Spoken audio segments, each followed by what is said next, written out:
반갑습니다. 네, 오늘은 초심과정, 우리도 부처님 같이 5번째 주입니다. 오늘은 저번 시간에도 말씀드린 것처럼 사성제와 팔정도에 대해서 말씀을 드려보겠습니다.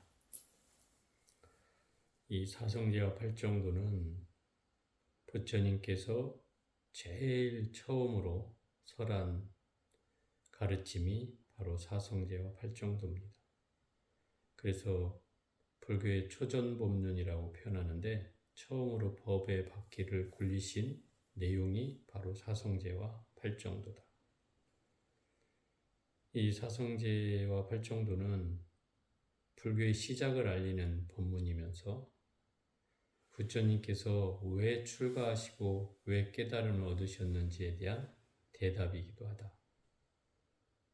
그래서 이 사성제와 팔정도는 또 달리 말하면 연기법을 다르게 이름한 뜻이기도 하고 어쨌든 여러 가지 의미가 있습니다. 그래서 이 사성제라고 하는 말은 네 가지 성스러운 진리라는 뜻이고 그 네 가지 성스러운 진리는 바로 고집멸도라는 네 가지 성스러운 진리를 이름합니다. 첫째는 괴로움이라는 진리입니다. 고성제라고 표현하는 건데 왜 괴로움이 진리인가라고 하는 겁니다.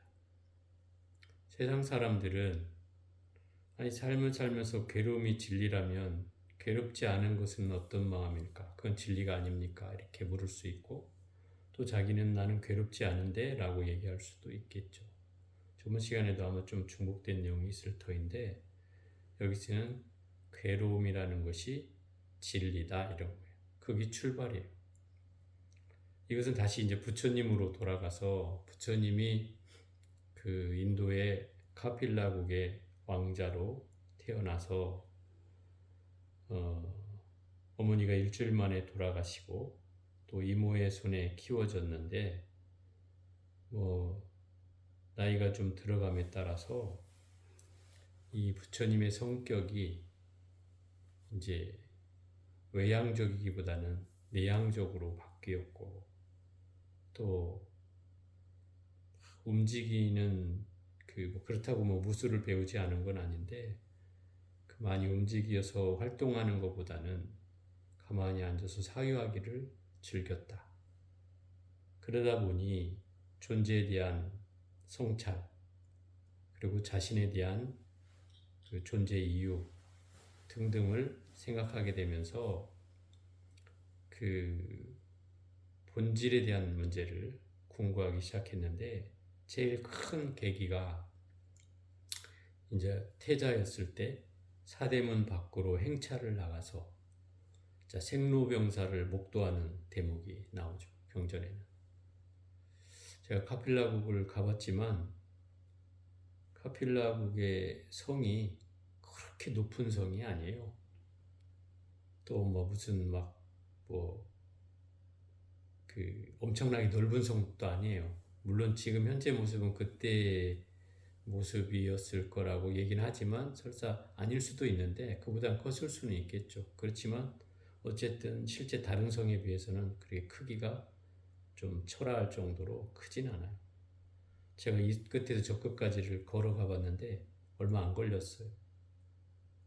그러니까 그런 장소였기 때문에 성 밖을 나가는 일이 경전에는 동문을 나서니 어쩌고 서문을 나서니 어쩌고 남문을 나서니 어쩌고 이렇게 나오거든요. 그래서 동문에서는 병든 사람을 만나고 서문에서는 상여행녀를 만나고 남문에서는 아니면 동문에서 이제 노인을 만나고 남문에서 이제 병이 든 사람을 만나는데 마지막 북문을 갔을 때 북문이라는 그 북쪽이라는 뜻이잖아요. 바로 카필라국이 그 설산인 히말라야와 인접해 있어요. 북문이라는 건 결국 북쪽 히말라야 쪽에서 오는 이제 수행자를 만나게 되고 그 수행자를 통해서 이제 해답을 얻게 되는 거죠. 그 시작은 그거였어요. 사람은 왜 늙는가? 사람은 왜 늙는가? 왜냐하면 그 노인을 만났을 때 자기는 궁궐에서 한 번도 본 적 없는 노인을 만났거든요.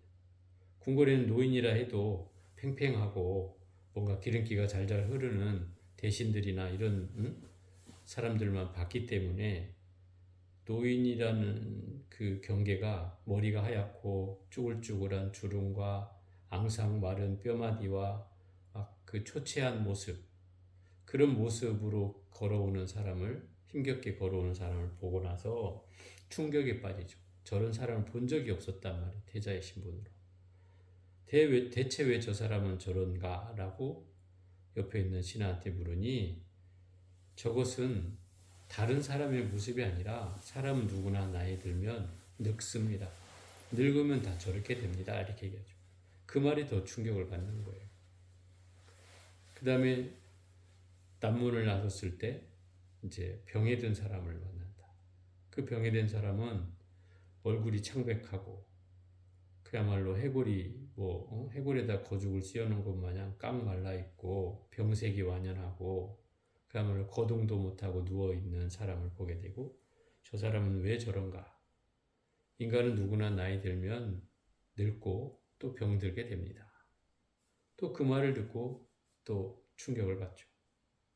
그리고 세 번째, 서문을 나섰을 때 상여 행렬을 만나게 되고 관을 메고 가는 상여 행렬을 보면서 저것은 무엇인가? 라고 물으니까 사람이 죽어서 장례를 지내기 위해서 가는 상여 행렬입니다. 이렇게 얘기하죠. 사람은 왜 죽는가? 이런 질문을 던져요. 근데 그 대신이 사람은 누구나 죽습니다. 이렇게 대답을. 그 말에 또 고민이 됐어요.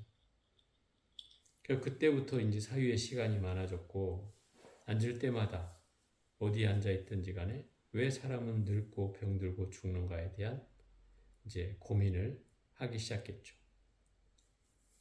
그러다 이제 북문을 나섰는데 설산에서 내려오는 아주 맑은 깨끗한 그런 수행자를 만나게 되죠. 마치 가뭄의 단비를 만난 듯이 수행자를 보면서 반가웠어요. 왜냐하면 저 사람은 뭔가 알고 있을 것 같은 거예요. 그 사람한테 물어요. 어찌하면 괴로움을 해결할 수 있는가? 깨달아야 됩니다. 이렇게 얘기하죠. 그러니까 어떻게 하면 깨달을 수 있는가? 스승을 만나야 합니다. 그럼 스승은 어떻게 만날 수 있는가? 출가를 해야 됩니다. 뭐 등등의 이제 이런 얘기들을 듣게 되는 거죠. 그래서 그때 그 수행자를 만난 이후로 출가의 고민을 하기 시작하는 거예요. 그 19살 때 아버지를 찾아가서 아버지 저 출가하고 싶습니다. 이렇게 얘기를 했어요. 이 아버지는 너무나 놀랬죠. 나이 40에 아들을 얻어서 이제 나의 후사를 이을 수 있는 유일한 혈육인데 출가한다는 의문을 내니까 이 왕이 이제 그때로부터 출가를 하지 못하도록 하기 위해서 그 삼시전이라는 건물을 쳐요. 삼시전은 이제 봄, 가을에 지낼 수 있는 건물, 궁전 하나 짓고 또 여름에 지낼 수 있는 궁전, 겨울에 지낼 수 있는 궁전. 여름에는 시원한 곳에 저 산 쪽에다 지었을 것이고 또 겨울에는 따뜻한 곳, 햇볕이 잘 되는 곳에 지었을 것이고 봄, 가을에는 이제 선선한 바람이 부는 곳에다 지어서 이렇게 삼시전을 지어가지고 거기에 막 그 시녀들을 붙여가지고 밤마다 환락의 세월을 보내게 하는 거죠. 밤마다 기타를 치고 비파를 치면서 여자들은 노래를 하고 춤을 추고 무희들이랑 그런 모습을 보게 하고 술을 먹게 하고 그런데 이내 처음에는 그렇게 아름답던 그 궁녀들과 시녀들이 그 술 먹고 날부러져 가지고 막 엎어져서 자고 있고 뭐 꼬꾸라져서 자고 있고 하는 그런 모습을 보면서 그 아름다움에 대한 환멸을 이제 느끼기 시작하고 그래서 대체 아름다움이라는 게 뭔가 여전히 그것조차도 아름답지 않음을 알게 되고 그때부터 더 오히려 출가의 욕구는 더 커졌다 이 말이죠. 그래 아버지한테 가서 그랬어요. 내가 그 왕한테 그 얘기를 하는 거죠. 나한테 이 질문에 대답해주면 내가 출가를 하지 않겠다. 그 질문이 뭐냐? 어찌하면 늙지 않을 수 있는가? 어찌하면 병들지 않을 수 있는가? 어찌하면 죽지 않을 수 있는가? 그 해답을 알려주면 내가 출가하지 않겠다. 이렇게 얘기해요. 이 아버지가 그걸 대답할 수 있겠어요? 아무리 황제라도 왕이라도 대답할 수가 없죠. 그러자 이제 그 아버지가 이미 아들의 그 수상함을 느끼고 이제 감시를 붙여요. 그래갖고 철저하게 감시를 하죠. 그로부터 억지로 결혼까지 시켜가지고 결혼도 하게 되고, 그래서 이제 29이 되었을 때 아들 라울라를 낳게 되고, 그때서야 이때 아니면 내가 이제 떠날 수가 없다. 아들이 생겼으니 그 아들 때문에라도 애착이 있으면 도저히 못 떠날 것 같으니까 그날을 이제 핑계 삼아서 마부 그를 데리고 말을 타고 성을 이제 넘어갔다는 거예요. 경비가 삼엄한 밤을 이용해서. 그러니까 말이 넘을 정도니까 성이 뭐 그렇게 크지 않았다는 뜻이에요. 저도 그때 가서 보면서 말로 충분히 넘을 수도 있는 곳이구나라는 생각을 하게 됐어요. 그 어찌됐든 그 길로 히말라야 자락으로 가가지고 자기 머리를 스스로 자르고, 그리고 그 따라온 마부에게 자기가 가지고 있는 장신구며 폐물이며 비단 옷을 다 주고, 자기는 사냥꾼한테 이제 돈 몇 푼 주고 옷을 바꿔 입고, 그리고 이제 숲속으로 가서 수행자들의 무리에 들어간다. 그래서 뭐 거기서 뭐 몇 명의 이제 수행자들을 만나게 되는데, 그 사람들의 경지를 뭐 어떤 경지는 일주일 만에 다 터득을 한 사람이 있었고, 어떤 경우에는 뭐 한 달 정도면 다 그걸 마스터 해가지고, 그 다음에 이제 제일 마지막으로 찾아간 수행자가 바로 그 고행주의자였던 사람이었어요. 그 밑에서 이제 단식을 하면서 쌀 한 톨과 물 한 모금으로 6년을 버티고 정진을 한 끝에 이건 옳지 않다라고 여기고, 다시 이제 그 니련선화에 가서 목욕재개를 하고 돌아오는 중에 쓰러져 가지고 그 수자타라는 여인이 마을의 이장 그 촌장의 딸이 와서 우유적으로 이제 부처님을 깨워서 그걸 먹여 가지고 부처님이 깨어나신다. 기운을 차려 가지고 그 자리에 앉아서 길상초를 깔고 3-7일을 정진한 끝에 초견성을 하게 된다. 처음으로 그때 이제 성품을 보게 되죠. 그리고 나서 다음 2년지를 떠올렸을 때 이제 어디로 갈 것인가 하다가 전정각산이라는 산에 들어가게 됩니다. 당신이 떠올리고 간 거예요. 그 전정각산에 들어가서 동굴에 들어가서 정진을 하고 있는데 갑자기 범천의 신들이랑 이런 신들이 내려와서 부처님이시여, 지금 여기서 깨달음을 얻으시면 안 됩니다. 이렇게 얘기를 하죠. 당신은 이제 거기가 좋은 장소라고 생각해서 왔는데 신들이 반대를 하니까 다시 떠올려 보니 자기가 생각했던 게 맞지 않아서 이제 보리수나무 아래로 가게 되는 거죠. 그래서 그 산은 전정각산이라고 이름이 붙었어요. 지금도. 그러니까 깨달음을 얻기 전에 머물렀던 산이다 이런 뜻이죠. 그래서 그 산의 산신이 떠나가는데 그러는 거예요. 여기 와서 깨달음을 얻으려고 오셨는데 어찌 그냥 가시느냐. 그냥 가면은 저는 어떻게 하란 말이냐. 이 동굴에다 당신의 그림자라도 남겨놓고 가라. 그냥 가는 건 좋은데 그림자라도 남겨놓고 가라. 그래서 그 동굴의 이름이 유영굴이에요. 남길 유자, 그림자 영자, 동굴 굴자니까 그림자를 남겨놓은 동굴이란 뜻이죠. 그래서 부처님이 거기다 그림자를 남겨놓고 이제 그 보리수 아래로 갔다는 거예요. 뭐 어쨌든 그 동굴에 저도 몇 번 가봤지만은 뭐 사람들은 그걸 느끼는지 모르겠지만 저는 동굴에 들어가서 그 그림자를 보지는 못했어요.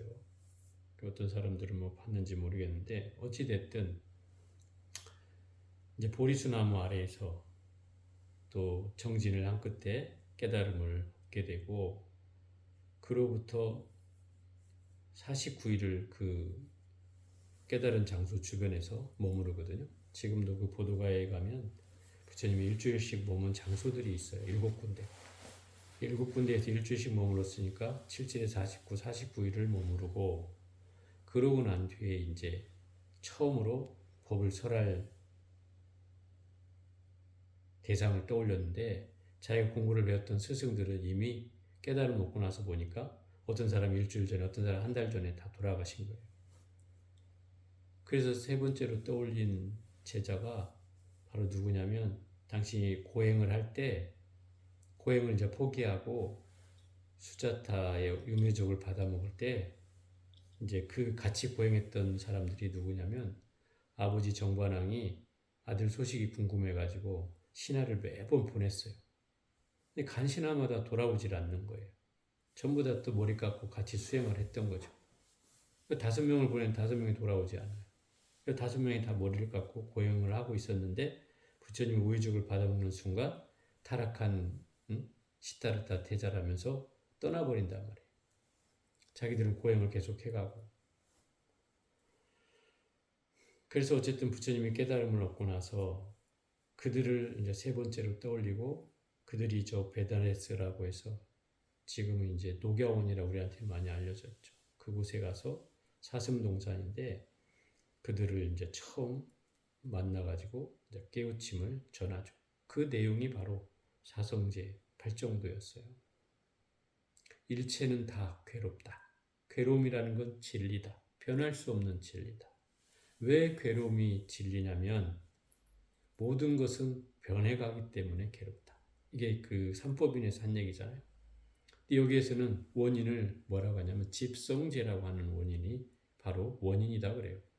집성제는 이게 모여 있다는 것인데 마치 그 집다발이 모여 있는 것처럼 이 모여 있는 게 그 집성제라는 건데 뭐가 모여 있는 거냐면 예를 들어서 욕망이 모여 가지고 뭔가 끊임없이 집착과 괴로움이 일어나서 그게 괴로움의 원인이 된다는 거예요.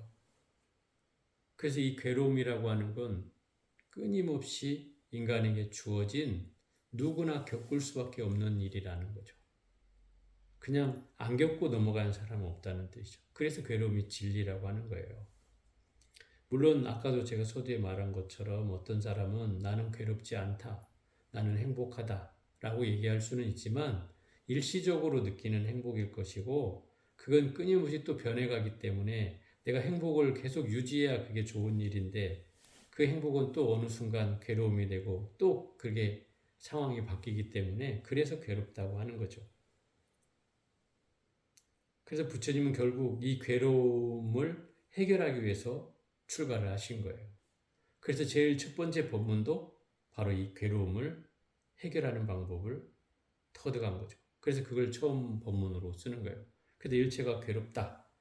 그 괴로움이라는 진리는 첫 번째 태어나서 괴롭고 늙어서 괴롭고 병들어서 괴롭고 죽어서 괴롭다. 이게 생로병사 사고 네 가지 괴로움이고 이 외에 이제 또 네 가지 괴로움이 있는데 사랑하는 사람과는 헤어져야 되는 괴로움이 있고 또 미워하는 사람과는 만나야 되는 괴로움이 있고 또 얻으려고 하지만 얻어지지 않는 괴로움이 있고 또 네 번째는 오음이 치성한 괴로움이 있다. 이 오음이라는 건 색수상행식을 말해요. 오온이라고도 하는데 이 오는 아마 전전 시간에 아마 했을 건데 색수상행식 물질을 색이라 하고 수상행식은 마음이라고 하는 건데 내가 색을 통해서 받아들이는 인식을 표현하는 말이다. 그래서 그런 인식에 의해서 끊임없이 맛있는 걸 보면 먹고 싶은 마음이 일어나고, 또 냄새를 맡으면 또 냄새에 끌려가고, 소리를 만나면 소리에 끌려가고, 그죠? 그래서 괴로움이 커진다는 거예요. 이게 오음성고죠. 이것까지 합쳐서 8고라고 하는 거예요. 8가지의 괴로움. 그래서 이 괴로움이라고 하는 것이 우리에게는 끊임없이 있기 때문에 그 괴로움의 원인을 우리가 보지 못하면 이 괴로움에서 벗어날 수가 없다. 그래서 그 괴로움의 원인이 바로 끊임없는 집착과 애착으로 인한 그 욕망이, 그게 군집이 되어서 사람을 힘들게 하는 것이다.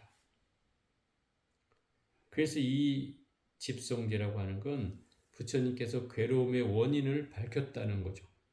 그 괴로움의 원인이 뭔가를 부처님은 깨달음을 통해서 아신 거예요. 그것을 한마디로 집이라고 표현하는 것이고, 그 집은 결국 그 욕망과 집착, 애착에 대한 그 갈증을 모아는 것이 바로 집이다. 그러니 그것에 의해서 끊임없이 괴로움이 일어나는 것이다. 그러면 그 괴로움이라는 건 결국 괴로움이 아닌 세계가 있을 거잖아요. 그러니까 부처님은 그 괴로움이 아닌 세계가 있더라. 내가 깨닫고 보니 그게 있더라. 그것이 바로 세 번째 멸성제라는 거예요. 여기서 멸이라는 건 정멸의 멸자예요. 그냥 사라진다 멸자가 아니라 정멸의 멸자다. 마치 우리가 다른 표현을 하면, 부처님 말씀하신 표현을 하면 열반에 대한 의미다. 열반적정이라고 저번 시간에 했듯이 그 열반에 아주 고유한 세계가 있더라. 깨달음을 얻고 보니까 모든 번뇌가 사라진, 괴로움이 사라진 상태에 그 열반이 있더라. 그게 진리더라. 그게 결국 내가 깨달음을 얻고 보니까 그 열반을 다 얻을 수 있더라. 그걸 누구나 얻을 수가 있더라. 그 정멸의 경지가 바로 이 멸성제고, 모든 괴로움이 다 사라져서 그야말로 우리 흔히 말하는 해탈 열반의 어떤 경지를 말한다. 그게 이제 멸성제이고, 마지막 네 번째는 이 열반을, 이 정멸의 상태를 증득하는 방법이 네 번째 바로 도성제라고 하는 거다. 결국 이 깨달음을 얻는 방법에 대해서 설명해 놓은 것이 도성제이고, 괴로움을 소멸하는 그 길에 대해서 설명하고 있는 것이고, 8가지의 바른 길이라고 해서 이것을 팔정도라고 표현한다. 이제 바른 길이라고 표현하니까 어떤 사람은 그렇게 물었던 적이 기억이 나는데, 도덕적으로 바르게 살라는 말이냐 이렇게 표현하는 분이 있는데, 불교에서 이 바르다고 하는 말은 도덕적인 의미가 아니고 정확하다는 의미가 더 강하다. 그 정확하다고 하는 말은 어디에도 치우치지 않는다는 뜻이다. 어떤 극단적 견해에 치우치지 않는 것. 이것을 불교에서는 중도라고도 표현하는데, 어디에도 치우치지 않는 그런 경계가 바로 이 팔정도다. 그 첫 번째가 정견이고, 제일 마지막이 정정이죠. 바른 수행. 첫 번째는 정견이라는 말은 바르게 본다는 건데, 이 바르게 봐야 바른 수행이 일어난다. 근데 우리는 바르게 볼 수 있다고 사실은 생각하지만 실상은 바르게 보지 못한다. 왜? 우리의 눈에 한계가 있고, 눈이 늘 똑같이 보지 못하고 착각하고, 또 비슷한 것을 비슷한 것이라고 여기는 그런 경향이 있기 때문에 이 사물에 대해서, 또는 존재에 대해서, 생명에 대해서 정확한 실상을 볼 수가 없다. 왜? 우리가 지혜의 안목으로 열려 있다면 당연히 그 사물을 제대로 볼 수가 있겠지만, 그러지 못하기 때문에 이 팔정도의 이 정견을 통해서 바른 안목을 길러야 한다. 그 바른 안목이란 다른 말이 아니고 바로 여실직연한다는 말이고, 그 여실직연은 있는 그대로 실상을 본다는 뜻이고, 그것은 더 정확히 말하면 연기의 이치로 본다는 것이다. 연기법으로 본다는 게 바로 정견에 대한 의미다. 연기법으로 본다는 말은 사물의 이치를 저건 분명히 어떤 이유가 있을 거야 라고 바라보는 방식이 연기법으로 보는 의미다. 이유가 없이 존재하는 건 없듯이 세상에 존재하는 모든 경계가 다 이유가 있다 이 말이죠. 나한테 보여지는 이유가 있고, 나한테 들리는 이유가 있고, 나한테 냄새 맡아지는 이유가 있고, 나한테 뭔가 들리는 이유가 있고, 나한테 몸에 느낌이 나는 이유가 있고, 생각으로 분별이 되는 이유가 있다. 그런 이유로 세상을 바라보는 것이 바로 정견의 시작이다 이 말인 거죠. 이렇게 바르게 보아야 바른 생각이 일어나고 정사, 그 다음에 바른 말이 행해지고 정어, 그 다음에 바른 업이 일어나고 정업, 그 다음에 바른 생활을 하게 되고 정명, 그 다음에 바른 정진을 하게 되고 정정진, 그 다음에 바른 알아차림, 정념이 일어나고 그 다음에 정적, 바른 수행이 일어나게 되는 것이다. 결국 이것은 이 8가지는 어떤 사이클처럼 단계가 있는데 하나를 알면 이 8을 아는 것과 같다 이 말인 거죠. 불교는 대개 수행 방법이 그래요. 이걸 다 해야 되느냐? 그렇진 않아요.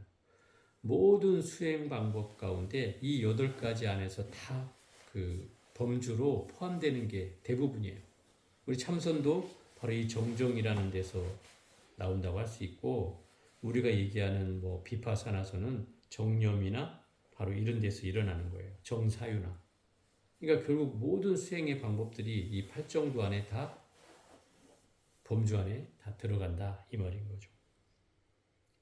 그래서 결국 이 8정도라는 말은 우리가 흔히 그냥 도덕처럼 뭐 바른 생활을 해야 되는 어떤 대상으로 여기는 사람들이 꽤 있는데, 더 정확히 말하면 어디에도 치우치지 않는다는 게 사실 더 정확한 의미다. 극단적인 견해, 뭐 있다 없다에 치우친다든지, 또는 뭐 좋다 나쁘다에 치우친다든지, 취하고 버리는 것에 치우친다든지, 어떤 경계든 2단에 걸리면 2가지 경계에 걸리는 것을 결국 피하는 것이 바로 이 8정도의 가장 중요한 이유다. 그럼 결국 이 사성제 8정도는 부처님께서 왜 설했을까를 보면 결국 모든 생명체가 가지고 있는 괴로움을 해결하는 방법을 일러주셨다는 거예요. 어찌해야 이 괴로움을 해결할 수 있는가? 그것이 핵심이라는 거죠. 결국 수행의 완성은 이 괴로움에 대한 소멸이죠. 수행이 완성된다는 것은 모든 괴로움이 사라졌다는 것이죠. 그게 깨달음이고, 그게 열반이고, 그게 해탈인 거죠. 결국 해탈은 벗어난다는 뜻이잖아요.